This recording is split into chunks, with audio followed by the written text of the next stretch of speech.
नमस्कार प्यारे मित्रों, आज बात करेंगे जीएस पॉइंटर जो घटना चक्र द्वारा बनाया गया है बुक जीएस पॉइंटर की। मैंने कल बात की थी संवैधानिक विकास के बारे में, संविधान के स्रोत के बारे में, कौन सी चीज़ें कहाँ से ली गई। आपने अगर वो वीडियो नहीं देखी है तो आप चैनल पर जाके देख सकते हैं। आज बात करेंगे संविधान के भाग, अनुच्छेद और अनुसूचियों के बारे में, इनसे कौन से संबंधित क्या क्षेत्र हैं, इन सभी की बातों पर चर्चा कर लेंगे। आइए जान लेते हैं। यहाँ पे पहला जो पॉइंट दिया है, भारतीय संविधान में गणना की दृष्टि से तो जो आर्टिकल संबंधित है वो आर्टिकल जो है 471 आर्टिकल संबंधित है। फिर बात करें जब संविधान का निर्माण हुआ तो मूल संविधान में कितने अनुच्छेद थे, तो ये जो थे वो 395 अनुच्छेद थे। और जब संविधान का निर्माण हुआ तो उस समय अनुसूचियां कितनी थी, तो 8 अनुसूचियां थी। अगर बात करें अभी वर्तमान में तो 12 अनुसूचियां हैं, ये भी याद रखिएगा। आगे बात करें भारत के संविधान में 9वीं, 10वीं, 11वीं अनुसूची और 12वीं अनुसूचियों को संविधान संशोधन अधिनियम द्वारा जोड़ा गया। मतलब यहाँ पे जो 9वीं अनुसूची है और 10वीं, 11वीं और 12वीं अनुसूची जो है वो संविधान संशोधन द्वारा जोड़ी गई। मतलब 4 मूल संविधान में 8 अनुसूचियां थी, ये 4 अनुसूचियां जो है बाद में जोड़ी गई। आगे बात करें कि संविधान में अब कितने भाग हैं, तो संविधान में 22 भाग हैं, ये भी याद रखिए 22 भाग हैं। आगे बात करते हैं, यहाँ पे देख लीजिए फिर से प्रश्न पूछ लिया है कि मूल संविधान में जो थे वो कितनी अनुसूचियां, कितने भाग और कितने अनुच्छेद थे, तो ये 22 भाग थे, ये भी याद रखिए। और 395 अनुच्छेद थे और 8 अनुसूचियां थी। लेकिन वर्तमान में अगर पूछ लिया जाए तो 12 अनुसूचियां हैं, ये भी याद रखिए। आपको इसी वीडियो में ये चीजें बाकायदा याद भी हो जाएंगी। अगर बात करें नागरिकता संबंधी जो प्रावधान है वो कौन से भाग में है, तो भाग 2 में है, ये भी याद रखिएगा। ये प्रश्न जो पूर्व की परीक्षाओं में पूछेंगे, 1 लाइनर में प्रश्न है, आपको याद भी हो जाएंगे। फिर आगे दिया है भाग संबंधित, तो यहाँ पे भाग 1 किससे संबंधित है, तो भाग 1 जो है वो संघ उसका राज्य क्षेत्र से संबंधित है। फिर भाग 4A किससे संबंधित है, तो मौलिक कर्तव्य से संबंधित है। फिर अभी बात की थी नागरिकता जो है वो भाग 2 से संबंधित है। और भाग 4 से संबंधित क्या है, तो राज्य के नीति निर्धारक तत्व। ये प्रश्न अभी यूपी पुलिस में जो 23 तारीख को पेपर हुआ था, ये प्रश्न बाकायदा पूछा गया था, पूछा था राज्य के नीति निर्धारक तत्व जो है और कौन से भाग में, ये प्रश्न बाकायदा पूछा गया था। तो प्रश्न महत्वपूर्ण बन जाता है। भाग में देख लीजिए फिर से प्रश्न वही पूछा गया है, तो ये भाग 2 में है, ये भी याद रखिए। मौलिक अधिकार जो है भाग 3 में है। और अगर अनुच्छेद पूछ लिया जाए मौलिक, तो ये जो है 12 से जो है 35 तक है। मौलिक कर्तव्य भाग कौन से में है, तो भाग 4A में है। और संघ जो है भाग 5 में बताया गया और राज्य के लिए भाग 6 में बताया गया है, ये भी याद रखिएगा। ये भाग पूछे जाते हैं बार बार, वही यहाँ पे रिपीटेड है। फिर आगे बात करें सूचियों के बारे में, तो ये नए राज्यों का गठन जो है वो अनुच्छेद कौन से में बताया गया, तो अनुच्छेद 3 में बताया गया है। फिर जो है नागरिकता के लिए भाग 2 में बताया गया। देख लीजिए कितनी बार रिपीटेड क्वेश्चन है, तो ये आपको इसी वीडियो में याद भी हो जाएगा, आपको याद करने की अलग से जरूरत नहीं होगी। फिर मौलिक अधिकार जो है तो कौन से भाग में, तो 3 भाग में है। फिर प्रशासनिक अधिकरण की स्थापना, तो ये अनुच्छेद किस में बताया गया, तो अनुच्छेद जो है इसका प्रावधान जो है अनुच्छेद 323A में है, ये भी याद रखिए। फिर आगे बात करें, प्रावधान एक तरफ दिए हैं और भाग दिए हैं, तो फिर से जान लेते हैं। तो राज्य के नीति निर्धारक तत्व जो है भाग 4 में है, अभी देख लीजिएगा, यहीं पे आपको याद भी हो जाएगा। फिर संघ राज्य क्षेत्र जो है ये भाग कित में है, तो भाग 8 में है, ये भी याद रखिएगा। पंचायत तो भाग 9 में है, पंचायत के बारे में भाग 9 में प्रावधान है। फिर आगे बात करें अनुसूचित जनजाति क्षेत्र जो है भाग 10 में है। फिर नगर पालिकाओं के लिए, तो ये नगर पालिकाओं के लिए 9A में है, ये भी याद रखिए, 9 में जो है भाग में बताया गया है। फिर निर्वाचन के लिए भाग 15 में बताया गया है। निर्वाचन के लिए ये भाग महत्वपूर्ण बन जाते हैं क्योंकि भाग बार बार पूछे जाते हैं, ये भी याद रखिएगा। फिर सहकारी समितियों के बारे में जो बताया गया है वो भाग 9B में बताया गया है। फिर बात करें आपात उपबंध किस में है भाग, तो भाग जो है 18 में है, ये भी याद रखिएगा। फिर आगे बात करें भारत के महान न्यायवादी के संबंध में उपबंध जो है संविधान के भाग 5 और अनुच्छेद अगर पूछ लिया जाए तो अनुच्छेद 76 में, ये भी याद रखिएगा। फिर आगे बात करें भारतीय संविधान का भाग 16 संबंधित है। यहाँ पे भाग 16 जो है वो किससे संबंधित है, तो यहाँ पे जो भाग 16 है वो कुछ वर्गों के लिए विशेष उपबंधों से संबंधित है। फिर भारतीय संविधान में राज्य भाषा संबंधी प्रावधान जो है भाग किसमें है, तो भाग 17 में है, ये भी याद रखिएगा, भाग 17 में। फिर आगे बात करें संविधान में भारत के भीतर व्यापार वाणिज्य समागम संबंधी उपबंध जो है वो किसमें है, तो ये जो है भाग 13 में है। आगे बात करें हमारे संविधान का वह भाग जिसमें 3 सोपानों में पंचायतों बनाने की परिकल्पना की गई, तो ये जो है भाग किसमें है, तो 9 में है। भाग पंचायतों से संबंधित भाग जो है वो 9 है, ये भी याद रखिएगा। आगे बात करते हैं संघ राज्यों के बीच विधायी संबंध के बारे में उल्लेख जो है वो कौन से भाग में है, तो ये जो भाग है वो भाग 11 है। और अध्याय अगर पूछ रहे हैं तो अध्याय 1 में है, ये भी याद रखिएगा। फिर आगे बात करें भारतीय संविधान की अनुसूचियों में से वह अनुसूची जो राज्य के नामों की सूची उनके क्षेत्रों का ब्यौरा देती है, तो ये पहली है, ये भी याद रखिएगा, पहली अनुसूची है।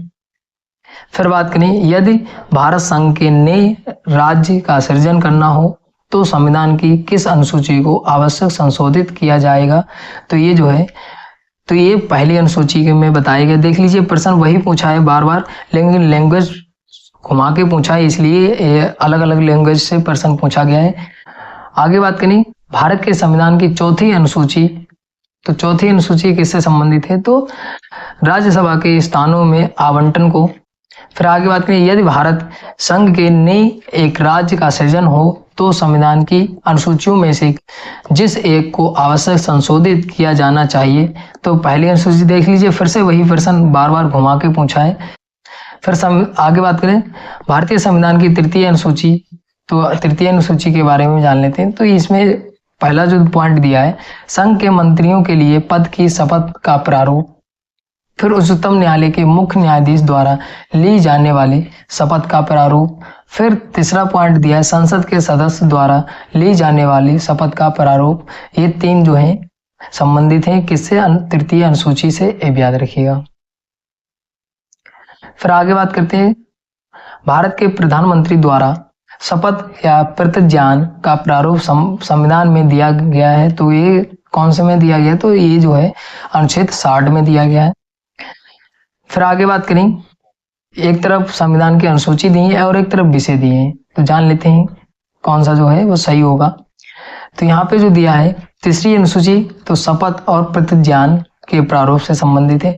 फिर 10वीं अनुसूची जो है वो दल परिवर्तन से संबंधित है। फिर 8वीं अनुसूची जो है भाषाओं से संबंधित है और इसमें 22 भाषाओं का जिक्र किया गया है, ये भी याद रखिएगा। फिर 9वीं अनुसूची जो संबंधित है वो विशिष्ट अधिनियमों और विनियमों से संबंधित है। फिर चौथी अनुसूची जो है वो किससे संबंधित है, तो ये जो है राज्यसभा में स्थानों का आवंटन चौथी अनुसूची में बताया गया है।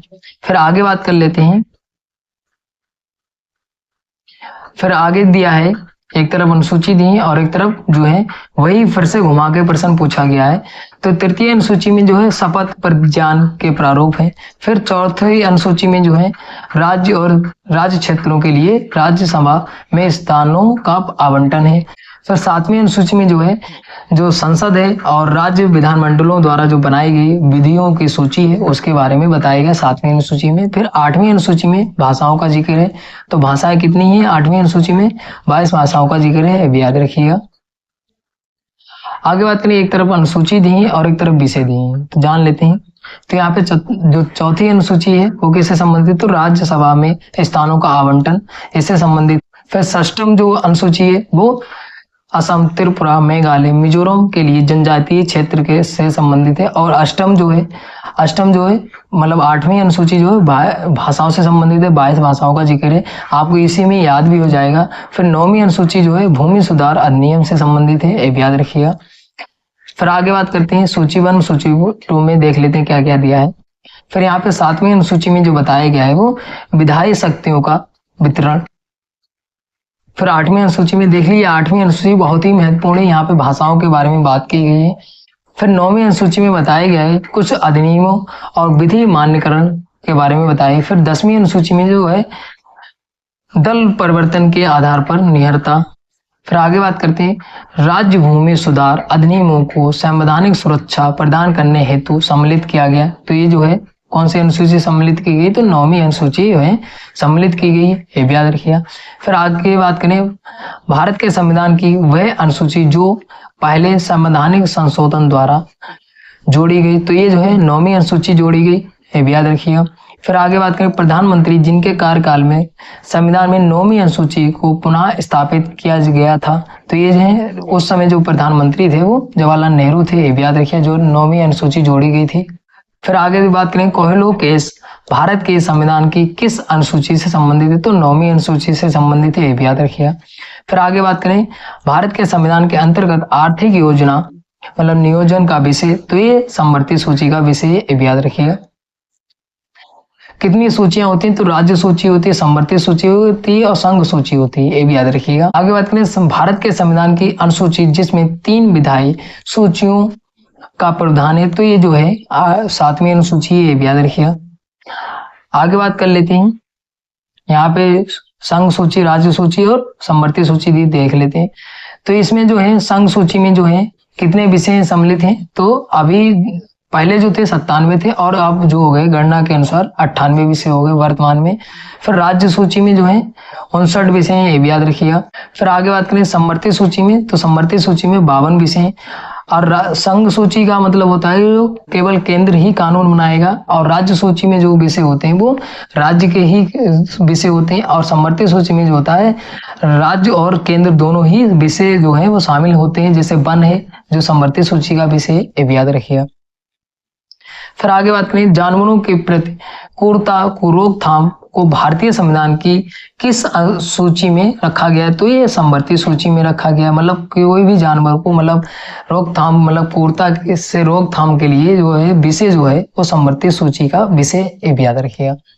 फिर आगे दिया समवर्ती सूची का विषय है, तो ये जो है आपराधिक मामले हैं, ये भी याद रखिएगा। फिर आगे बात कर लेते हैं, भारत के संविधान की समवर्ती सूची में जनसंख्या नियंत्रण परिवार नियोजन, ये भी है, ये याद रखिएगा। आगे बात करें, यहाँ पे कुछ सूचियां दी हैं, यहाँ पे कुछ विषय दिए हैं। तो सार्वजनिक स्वास्थ्य सुरक्षिता, तो ये है राज्य सूची का विषय है, ये भी याद रखिएगा। फिर जनगणना जो है वो संघ सूची का विषय है। फिर आगे बात करें, राज्यसभा में सीटों का बंटवारा जो है, तो ये जो है 4थी अनुसूची में बताया गया है। फिर दल बदल विरोध जो है वो 10वीं अनुसूची से संबंधित है। ये अनुसूचियां बार बार पूछी जाती हैं, ये भी याद रखिएगा। फिर यहाँ पे समवर्ती सूची में दिया है, तो समवर्ती सूची में जो है शिक्षा समवर्ती सूची का विषय, ये भी याद रखिएगा।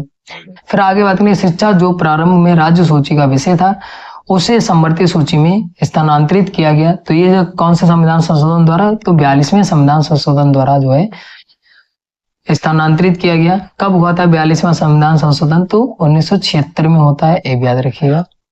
फिर आगे बात करें, भारतीय संविधान के जिस संशोधन में से वनों को राज्य सूची से समवर्ती सूची में स्थानांतरित कर दिया गया है वह है, तो ये 42वें संविधान संशोधन द्वारा ही किया गया था, और शिक्षा को भी 42वें संविधान संशोधन द्वारा ही किया गया था, ये भी याद रखिएगा।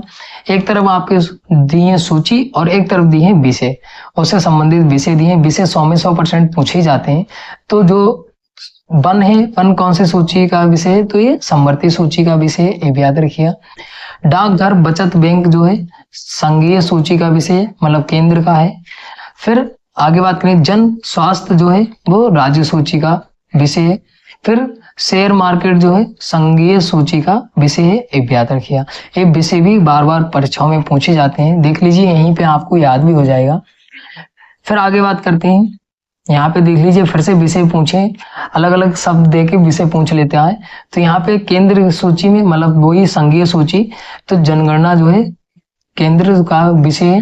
फिर राज्य का जो विषय है पुलिस सार्वजनिक व्यवस्था जो है वो राज्य का विषय। समवर्ती सूची का विषय जनगणना नियंत्रण परिवार नियोजन।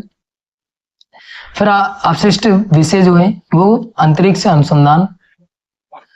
फिर आगे बात करते हैं, फिर आगे दिया है, भारत की संसद किसी कानून विशेष को भारत के संविधान की 9वीं अनुसूची में डाल सकती है। 9वीं अनुसूची में डाले गए किसी भी कानून को वैधता का परीक्षण न्यायपालिका द्वारा किया जा सकता है, ये बिल्कुल ठीक है। फिर आगे बात करें भारतीय संविधान में जो प्रावधान किए गए वो शिक्षा पर प्रभाव क्या डालते हैं, तो कौन कौन से जो है राज्य के नीति निर्देशक तत्व जो है वो भी प्रभाव डालते हैं, ग्रामीण शहरी निकाय भी प्रभाव डालते हैं, पंचम अनुसूची भी डालती है, षष्ठ जो अनुसूची है वो भी डालती है और सप्तम जो अनुसूची है वो भी डालती है। आगे बात करते हैं भारत के संविधान की एक अनुसूची जिसमें दल बदल विरोधी कानून वैसे एक गाने, तो ये 10वीं अनुसूची है, दल बदल के संबंधित जो है 10वीं अनुसूची में बताया गया है। फिर बात करें आगे भारतीय संविधान की 7वीं अनुसूची के अंतर्गत संघ सूची में उल्लेख, तो ये बैंकिंग के लिए है, बीमा के लिए है, जनगणना के लिए है, संघ सूची का विषय है, ये याद रखिएगा। आगे बात करें कृषि, गैस और गैस संक्रमण विषय जो है राज्य सूची का है, मतलब यहाँ पे कृषि और गैस वगैरह जो विषय है वो राज्य सूची का विषय याद रखिएगा। फिर आगे बात करें वह विषय जो भारतीय संविधान की संघ सूची से संबंधित है, तो रक्षा संघ सूची का विषय मतलब केंद्र का, वैदेशिक मामले और रेलवे जो है वो मतलब केंद्र का विषय याद रखिएगा। आगे बात करें भारतीय संविधान की 7वीं अनुसूची के अंतर्गत राज्य सूची में उल्लेख, तो रेलवे जो पुलिस है वो राज्य सूची के अंतर्गत आती है। फिर पंचायती राज जो विषय है वो किसके अंतर्गत आता है, तो ये राज्य सूची में आता है, ये याद रखिएगा। फिर आगे पूछा है वह विषय जो भारतीय संविधान की 7वीं अनुसूची के अंतर्गत समवर्ती सूची, मतलब यहाँ पे समवर्ती सूची तो दंड प्रक्रिया संहिता जो है वो किस में आती है, समवर्ती सूची में आती है, मतलब राज्य भी दंड दे सकता है और केंद्र भी दंड दे सकता है। फिर अगर आगे बात करें विवाह विच्छेदन, गोद लेना संविधान की 7वीं अनुसूची में सम्मिलित, तो ये जो है तो ये जो विषय है वो समवर्ती सूची का विषय है, ये याद रखिएगा, समवर्ती सूची का। फिर आगे बात करें भारतीय संविधान की 7वीं अनुसूची वह सूची प्रविष्ट जिसका संबंध राज्य के विधानमंडल के निर्वाचन से है, तो ये जो है सूची 1 प्रविष्ट 72 और सूची 2 जो है प्रविष्ट 37। फिर आगे बात करें सरकारों द्वारा शुल्क कर लगाने का अधिकार उल्लिखित है, तो ये जो है 7वीं अनुसूची में है, याद रखिएगा। फिर आगे बात करें भूमि सुधार, तो ये जो है राज्य सूची का विषय है, याद रखिएगा। फिर आगे बात करें संविधान की वह अनुसूची जिसके अधीन जनजातीय भूमि का खनन के लिए निजी पक्षकारों को अंतरण अकृत शून्य घोषित किया जा सकता है, तो ये 5वीं अनुसूची में बताया गया है। फिर आगे बात करें यदि किसी विशिष्ट क्षेत्र को भारत के संविधान की 5वीं अनुसूची के अधीन लाया जाए तो वह कथन जो इसके परिणाम को सर्वोत्तम रूप से प्रतिबंधित करता है, इससे जनजातीय लोगों की जमीनें गैर जनजातीय लोगों को अंतरित करने पर रोकेगी। फिर आगे बात करें 5वीं अनुसूची इस विशिष्ट समूह के लोगों के शासन हितों की सुरक्षा से संबंधित है, तो ये अनुसूचित जनजाति से संबंधित है, ये याद रखिएगा। 5वीं अनुसूची ये याद रखिएगा। आगे बात करें भारत के संविधान में विभिन्न राज्यों में अनुसूचित क्षेत्रों के प्रशासन नियंत्रण के लिए विशेष उपबंध जो है 5वीं अनुसूची में देख लीजिए, अलग अलग तरीके से प्रश्न पूछा गया, प्रश्न वही पूछा जाता है लेकिन लैंग्वेज चेंज करके पूछा जाता है। फिर आगे बात करें भारतीय संविधान की 6वीं अनुसूची जिन राज्यों के जनजातीय क्षेत्रों के प्रशासन से संबंधित है, तो ये है राज्य कौन कौन से, असम है, मेघालय है, त्रिपुरा है, मिजोरम है। फिर आगे बात कर लेते हैं भारत के संविधान में 5वीं अनुसूची 6वीं अनुसूची के उपबंध किए गए, तो ये जो है अनुसूचित क्षेत्र और अनुसूचित जनजातियों के हितों के संरक्षण के लिए उपबंध किए गए हैं, ये याद रखिएगा। आगे बात करें अनुसूचित क्षेत्रों के संदर्भ में देख लेते हैं, तो यहाँ पर पहला जो यहाँ पे दिया भारत का राष्ट्रपति अनुसूचित क्षेत्रों के अधिसूचित करता है। फिर दूसरा दिया है अनुसूचित क्षेत्रों वाले राज्यों को जनजातीय सलाहकार परिषद का गठन करना होता है। फिर आगे बात करें भारत में अनुसूचित क्षेत्र के संदर्भ में यहाँ पे कथन दिया है, तो देख लेते हैं। तो यहाँ पे दिया है किसी राज्य के भीतर किसी क्षेत्र की अनुसूचित क्षेत्र के रूप में अधिसूचना राष्ट्रपति के एक आदेश के माध्यम से होती है। अनुसूचित क्षेत्र के रूप में बनने वाली सबसे बड़ी प्रशासनीय इकाई जिला होती है। सबसे छोटी इकाई ब्लॉक में गांव का समूह होती है। संबंधित राज्यों के राज्यपालों से अपेक्षित है कि वे राज्यों के अनुसूचित क्षेत्रों के प्रशासन के विषय में राष्ट्रपति को वार्षिक प्रतिवेदन दें। तो ये जो होता है काम किसका होता है, तो राज्यपालों का काम होता है कि अनुसूचित जो भी मतलब नियम कानून है वो उनका जो विषय है वो किसको दे, राष्ट्रपति को दे, ये याद रखिएगा। आगे बात कर लेते हैं स्वायत्त जिले के संबंध में। तो यहाँ पे जान लेते हैं स्वायत्त जिला। तो यहाँ पे प्रत्येक स्वायत्त जिला परिषद में 30 सदस्य होते हैं। ये भी संख्या पूछी जाती है बार बार, तो याद रखिए स्वायत्त जो जिला है उसमें सदस्यों की संख्या जो होती है स्वायत्त जिला परिषद के तो 30 होती है। स्वायत्त जिला परिषद के 26 सदस्य मतदान के द्वारा चुने जाते हैं, ये भी याद रखिए। 26 जो है मतदान के द्वारा, और शेष 4 जो होते हैं वो राज्यपाल जो है वो मनोनीत करता है। फिर आगे बात करें असम के स्वायत्त जिलों में भारतीय संसद द्वारा पारित कानूनों को निर्देशित करने का अधिकार राज्यपाल के पास है, तो ये भी महत्वपूर्ण बन जाते हैं, ये पूछा गया है। फिर आगे बात करें पंचायतों को संवैधानिक दर्जा प्रदान किया गया, तो ये जो है अनुच्छेद किसमें बताए गए, तो अनुच्छेद जो है 243 के अंतर्गत, ये भी याद रखिएगा। आगे बात कर लेते हैं। फिर आगे बात करें संविधान की 11वीं अनुसूची संबंधित है, तो पंचायती राज्य से संबंधित है, ये भी याद रखिएगा। फिर आगे बात करें संविधान की 11वीं अनुसूची में शामिल विषयों की संख्या जो है 29 है, ये भी याद रखिएगा। आगे बात करें राष्ट्रपति की सिफारिश के बगैर कोई विधेयक जो कर लगाता है विधायिका में नहीं रखा जा सकता है, ये प्रावधान जो है भारत के संविधान के अंतर्गत आता है, तो अनुच्छेद 117 में बताया गया है, ये भी याद रखिएगा। फिर आगे बात करें वित्त विधेयकों के बारे में विशेष उपबंध जो है वो अनुच्छेद 117 में ही है, ये भी याद रखिएगा। आगे बात करें भारतीय संविधान में अखिल भारतीय सेवाओं का प्रावधान जो है वो कौन से अनुच्छेद में बताया गया है, तो अनुच्छेद जो है 312 में बताया गया है, ये भी याद रखिएगा। फिर अंतरराज्यीय व्यापार व्यवसाय की स्वतंत्रता जो है वो किस में बताया गया है, प्रदान किस में किया गया है, तो अनुच्छेद 301 में किया गया है, ये भी याद रखिएगा। फिर यहाँ पे एक तरफ अनुच्छेद दिए और एक तरफ संबंध दिया है, तो अनुच्छेद 26 का जो संबंध है वो धार्मिक कार्यों के प्रबंध की स्वतंत्रता। अब 40 अनुच्छेद में तो ग्राम पंचायतों का गठन। फिर 98 अनुच्छेद में जो है संसद का सचिवालय। फिर अनुच्छेद 239 में जो है संघ शासित क्षेत्रों का प्रशासन, ये संबंध है। फिर एक तरफ फिर से ये पूछा गया है प्रश्न, एक तरफ दिया है संबंध और एक तरफ अनुच्छेद दिए, तो अनुच्छेद 263 में जो संबंध है वो अंतर राज्य परिषद। फिर प्रशासनिक न्याय अधिकरण जो है वो अनुच्छेद 323 का में बताया गया है। फिर एक तरफ यहाँ पे फिर से अनुच्छेद है और एक तरफ संबंध है, तो यहाँ पे भारत का निर्वाचन आयोग जो है किसमें प्रबंध है, तो अनुच्छेद 324 में है। फिर अनुच्छेद 39A में जो बताया गया है वो समान न्याय निशुल्क विधिक सहायता। फिर अनुच्छेद 44 में समान नागरिक संहिता। फिर अनुच्छेद 50 में न्यायपालिका का कार्यपालिका से पृथककरण। फिर एक तरफ अनुच्छेद दिए और एक तरफ विषय दिए, तो जान लेते हैं। अनुच्छेद 124 का संबंध जो है वो संघीय न्यायपालिका से है। फिर अनुच्छेद 5 का संबंध नागरिकता से है। फिर अनुच्छेद 352 का संबंध जो है वो जो है राष्ट्रीय आपातकाल से संबंधित है। फिर अनुच्छेद 245 का संबंध जो है विधायी शक्तियों का वितरण। फिर आगे बात करें अनुच्छेद एक तरफ दिए और एक तरफ विषय दिए, तो यहाँ पे जान लेते हैं। तो यहाँ पे अनुच्छेद 14 का संबंध ये सबसे ज्यादा पूछा जाता है। अनुच्छेद 14 का संबंध है समानता का अधिकार, अनुच्छेद 14 में बताया। फिर अनुच्छेद 36 में जो बताया गया राज्य की परिभाषा, मतलब और ये किसमें, तो राज्य के नीति निर्देशक तत्व है, ये याद रखिए। ये कौन से भाग में, तो भाग 4 में, ये याद रखिए। अनुच्छेद 36 से 51 के बीच ये बताया गया है, ये याद रखिए। आगे बात करें अनुच्छेद 74 का संबंध, तो मंत्रिपरिषद से। अभी मंत्रिपरिषद 18वीं मंत्रिपरिषद गठित हुई, अगर आप उसके बारे में वीडियो देखना चाहते हैं तो मैंने चैनल पे पहले से अपलोड कर रखी है, तो आप वहां से जाके देख सकते हैं। फिर बात करें अनुच्छेद 368 का संबंध जो है संविधान संशोधन प्रक्रिया से, ये भी प्रश्न बार बार पूछा जाता है। फिर आगे बात कर लेते हैं, एक तरफ अनुच्छेद दिए हैं और एक तरफ जो दिए हैं उस विषय दिए हैं। तो यहाँ पे नए राज्य को शामिल करना, तो अनुच्छेद 2 में बताया गया है।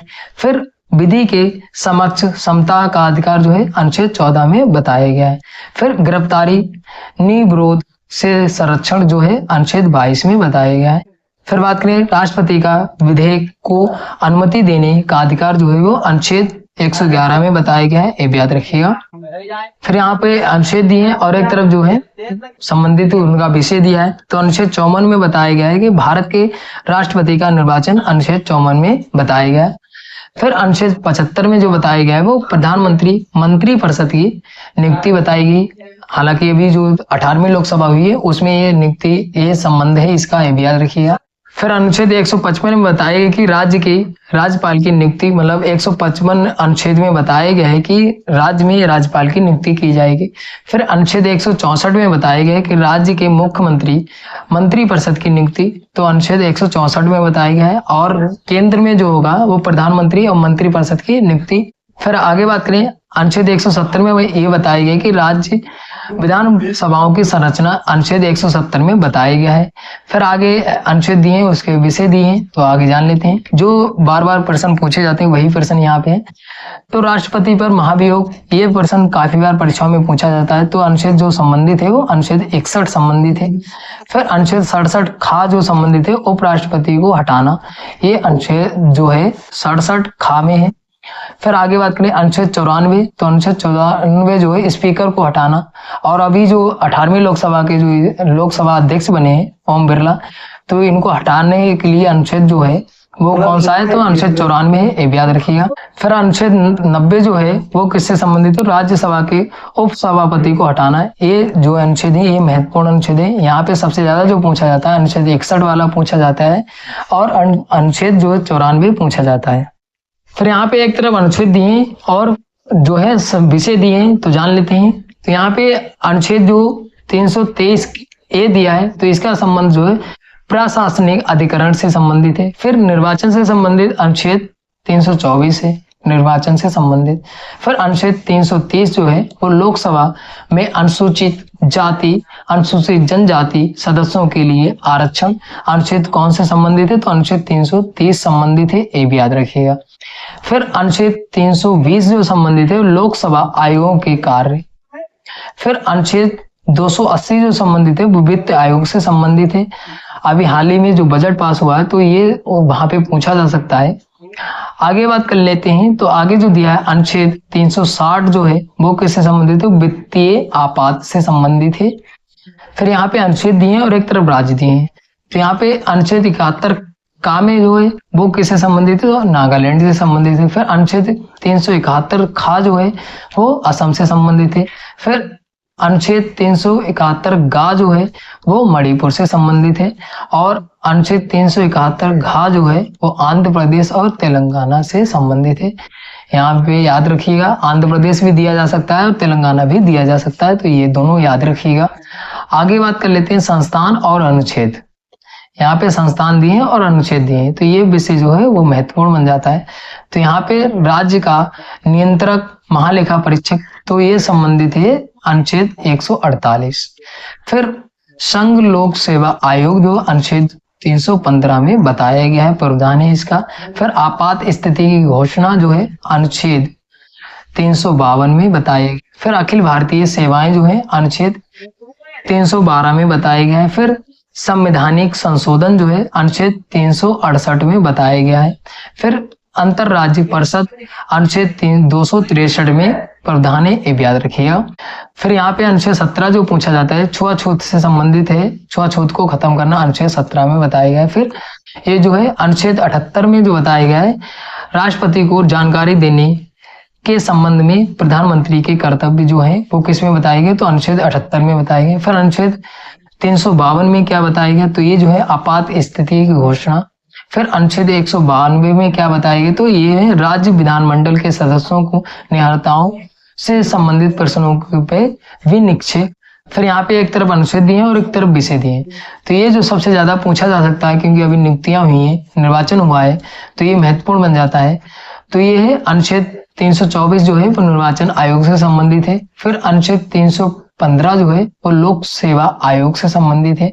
फिर अनुच्छेद 280 जो है वित्त आयोग से संबंधित है, ये भी अनुच्छेद पूछा जा सकता है क्योंकि अभी बजट पास हुआ है। फिर अनुच्छेद 338 जो है वो किससे संबंधित है, तो राष्ट्रीय अनुसूचित जाति आयोग से संबंधित है, ये भी याद रखिएगा। फिर यहाँ पे एक तरफ विषय दिए हैं और एक तरफ अनुच्छेद दिए हैं। तो यहाँ पे अनुच्छेद 215 जो संबंध है वो उच्च न्यायालयों का अभिलेख न्यायालय होना। फिर 222 जो संबंधित है वो किसी न्यायाधीश का एक उच्च न्यायालय से दूसरे उच्च न्यायालय में अंतरण। फिर अनुच्छेद 226 जो है विशेष रिट जारी करने की उच्च न्यायालय की शक्ति। फिर यहाँ पे अनुच्छेद 227 जो है सभी न्यायालयों के अधीक्षण की उच्च न्यायालय की शक्ति। फिर यहाँ पे आगे दिया है केंद्र शासित प्रदेशों के लिए उच्च न्यायालय का प्रावधान जो है वो कौन से अनुच्छेद में, तो अनुच्छेद 241 में है। फिर यहाँ पे एक तरफ विषय दिए हैं और एक तरफ अनुच्छेद दिए हैं, तो जान लेते हैं। तो 75 का जो संबंध है वो केंद्रीय मंत्रियों की नियुक्ति, जैसे अभी कैबिनेट मंत्री बनाए गए 30, तो उनकी नियुक्ति इस संबंध है। फिर आगे बात करते हैं अनुच्छेद जो 76 है वो संबंधित है भारत का महान्यायवादी से संबंधित है। फिर अनुच्छेद 131 जो है सर्वोच्च न्यायालय का क्षेत्रीय अधिकार से संबंधित है, कार्य करने के लिए सही मानवीय स्थितियां, तो ये जो है अनुच्छेद 42 में बताई गई हैं, ये याद रखिए। फिर आगे बात करें शैशव पूर्व देखभाल 6 वर्ष से कम आयु के बच्चों के लिए शिक्षा की व्यवस्था, तो ये जो है अनुच्छेद 45 में बताया गया है, आप याद रखिएगा। और निःशुल्क शिक्षा के लिए जो संबंधित है वो कौन सा अनुच्छेद है, तो अनुच्छेद 21(1) है, ये भी याद रखिएगा।